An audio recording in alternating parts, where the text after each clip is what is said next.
సాధికారత భవన్లో జరుగుతుంది.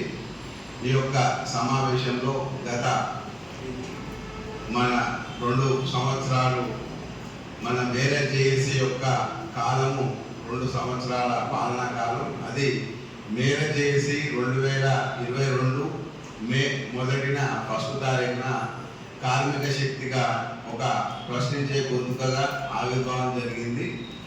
అది అనేక పోరాటాలు చేస్తూ అనేక ఉద్యమాలు చేస్తూ అనేకటువంటి విజయాలను కూడా సొంతం చేసుకుంది. మేరే జేఏసీ యొక్క పోరాటాల ఫలితంగా సాధించిన ప్రగతి మన మేరు కార్పొరేషన్. ఇది సగర్వంగా మేరు జేఏసీ యొక్క పోరాట స్ఫూర్తితో, ఉద్యమ స్ఫూర్తితో, అందరి యొక్క సమిష్టి కృషితో సాధించినటువంటి విజయం. దీనికి నేను గర్వపడుతున్నాను. జై మేరు, జై మేరు, జై జటగిరి శంకరదాసమయ్య. శ్రీ జటగిరి శంకరదాసమయ్య ఆశీస్సులతో మనం మంచిగా విజయాన్ని సాధించి ఇప్పుడు మేర కార్పొరేషన్గా సాధించి ప్రగతి పథంలో ముందుకు వెళ్తున్నాము.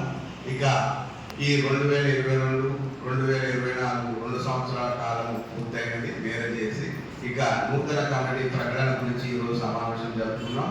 ఈ సమావేశంలో 2025, 2027 కాలానికి సంబంధించిన కమిటీ ఏర్పడబోతుంది.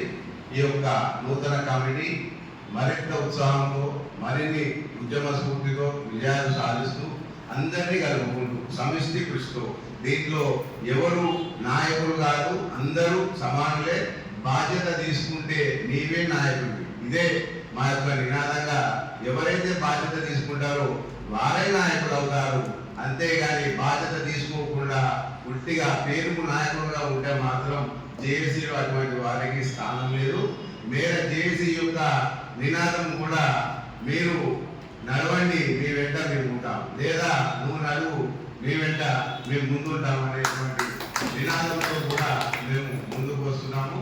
కాబట్టి ఈ యొక్క నూతన కమిటీ మరింత ఉద్యమ స్ఫూర్తితో పనిచేసి అనేకటువంటి అభివృద్ధి ఫలాలను మేర కులస్తులకు ప్రతి జిల్లాలో కూడా ఎంతో వెంటబడిపోయినటువంటి మన కులస్తులు ఒక అభివృద్ధి ఫలాలను అందుకునే విధంగా, ప్రభుత్వ సంక్షేమ ఫలాలను కూడా వారికి అందించే విధంగా మనం కృషి చేస్తూ ఈ మేర జేఏసీ ఈ నూతన కార్యవర్గం అటువంటి కృషి చేస్తుందని ఆశిస్తున్నాను.